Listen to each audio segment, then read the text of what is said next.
que gérer ses émotions, ça veut dire contrôler. Souvent, vous savez, en tout cas ça c'était mon cas, on croit souvent que on a en fait l'image d'une personne, vous savez, pleine de sagesse, qui est toujours calme, qui ne plie jamais, même face à, à des choses pas très sympathiques, d'accord? Et on croit que c'est ça, gérer ses émotions. Mais vous savez que même les plus grands sages de ce monde, ils ont des accès de colère ou des accès de tristesse. Ben, sinon, ils ne seraient pas là, d'accord? Donc, le but, c'est d'apprendre à accueillir les émotions, à les écouter et à les utiliser comme des alliés dans notre vie. Donc, la première astuce facile, d'accord? Je vous donne vraiment des choses faciles ce soir. Le premier exercice que je vous propose, qui va être hyper important parce que c'est vraiment important de le faire à chaque fois que vous ressentez une émotion, surtout si elle est intense, eh bien, ça consiste simplement à observer votre émotion, d'accord? C'est ça, en fait, accueillir. C'est l'observation sans aucun jugement, ni bien, ni mal, ni positif, ni négatif, d'accord? L'observation sans jugement. Souvent, en fait, on a tendance à repousser ou à ignorer nos émotions, surtout lorsqu'elles sont inconfortables, hein. Ah ben, je suis triste de cette nouvelle, c'est vrai que ça me fait pas plaisir, c'est vrai que ça me blesse, mais bon, on passe à autre chose, hein, parce que moi, je suis quelqu'un de positif, alors pas de tristesse dans ma vie. Je suis sûre qu'il y en a qui se reconnaissent dans ce que je suis en train de dire.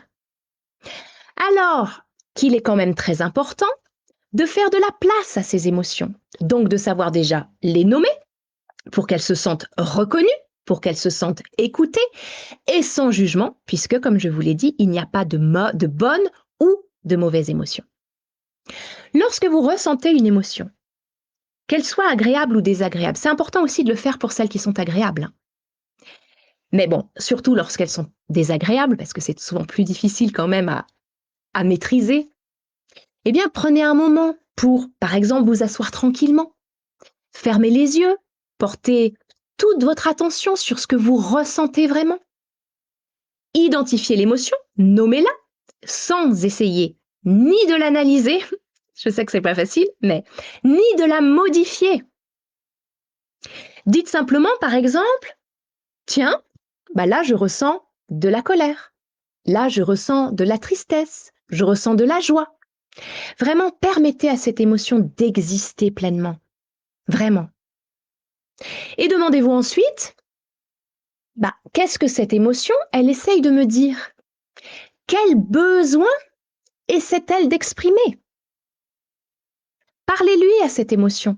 Montrez que vous lui portez de l'attention. Vous savez, c'est comme un enfant, en fait, qui serait en colère ou qui serait triste. Vous le rejetez pas, a priori, d'accord? Vous lui parlez gentiment, vous lui faites peut-être même un câlin. Eh bien, essayez de voir votre émotion comme un enfant, d'accord?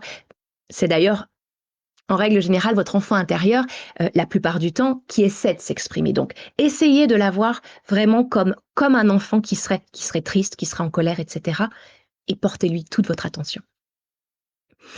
Donc, là, on est vraiment dans l'inverse du contrôle, hein. On est dans l'accueil. Et c'est en accueillant l'émotion, la douleur, si on prend une émotion désagréable, c'est en accueillant la souffrance, la douleur, pour une émotion donc dite négative, qu'elle va se dissiper d'elle-même. Ça sert à rien d'essayer de transformer, il suffit d'observer son jugement pour que l'énergie, elle se transforme. Il n'y a aucun travail à faire, rien. C'est tout.